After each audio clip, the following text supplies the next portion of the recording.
இன்று அவருடைய சத்தம். எழுதியவர் சகோதரர் சகரியா புனன் அவர்கள். நாள் மே 24. தேவனோடு நடந்து பாவத்தை உலகத்தை வெறுத்திட வேண்டும்.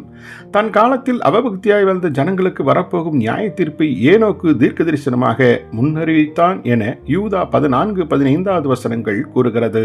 ஆம், இந்த ஏனோக்கு ஒரு தீர்க்கதரிசியாய் இருந்தே தேவனோடு இசைந்து நடந்தான். என் ஜீவியத்தில் பிரபல்யமான பிரசங்கிகள் அநேகரை நான் சந்தித்திருக்கிறேன். ஆனால் பிரசங்கிகளில் வெகு சிலரே தேவனோடு இசைந்து நடந்ததை கண்டேன். இருப்பினும் இந்த வெகு சிலரே நானும் தேவனோடு இசைந்து நடந்திட ஓர் தீராத வாஞ்சியின் வேட்கையை என் இருதயத்தில் உருவாக்கி விட்டார்கள்.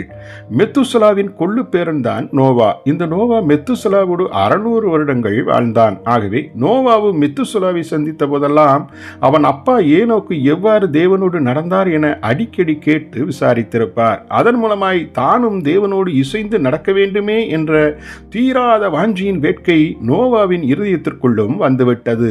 ஆம், ஆதியாகமம் 6:9 கூறுகிறபடி நோவா தேவனோடு சஞ்சரித்துக் கொண்டிருந்தான். இவ்வாறு நோவா தேவனோடு இசைந்து நடந்தபடியால் தான் பூர்வ உலகை தான் நியாயந்திருக்கப் போகிறது நோக்கத்தையும் அவனுக்கு தேவன் வெளிப்படுத்தினார். இவ்வாறு தன்னோடு இசைந்து நடந்த முதல் 2 மனிதர்களுக்கு தேவன் வெளிப்படுத்திய சத்தியம் பாவத்திற்கு எதிரான நியாய தீர்ப்பின் சத்தியமே ஆகும். இந்த சத்தியத்தின் செய்தியை ஏனோக்கும் நோவாவும் மிகுந்த உத்தமத்தோடு பிரசங்கித்தார்கள். அவர்களின் செய்தியை ஒருவர் கூட விசுவாசிக்காததை குறித்து சற்றேனும் கூட அவர்கள் சஞ்சலம் அடையவே இல்லை.